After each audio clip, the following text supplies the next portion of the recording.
Guys, just showing you what I've got down below under my tank and my sump. So I've got the main tank up above, and then down below, hopefully the light's okay, I've got a 4-foot sump. In this sump I've made a few modifications with it over time. I had a really bad problem with green hairy algae there for over a year in fact, and I managed to get rid of that problem in the end by creating a refugium on this side of the tank. The light runs 24 hours and the algae in here, the good algae, is just absolutely growing fantastically now.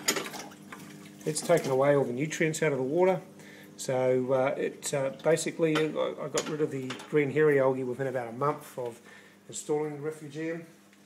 It's just worked perfectly. You can see in the main tank now I've got basically no algae left at all.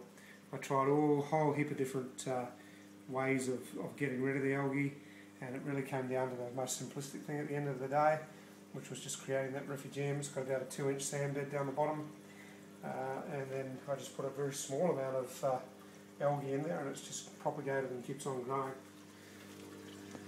Over here I've got my tons. It's pretty hard to see I think, but I've got tons protein skimmer there that works nicely.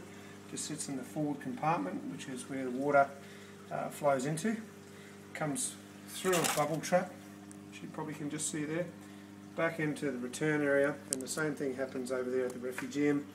The water inlet, one inlet comes in there for slow flow, runs over the top, back into the return chamber, and I've got a return pump in there. It's also, I've got my chiller pump, and I keep Seachem the bag full of matrix carbon and Phosguard to keep the phosphates down low. You're always improving your tank. I mean, I've started off with a much smaller sump down there. Over time, when you're learning, you're reading, picking up other things from other aquarists, and it really helps just try and error. See you again.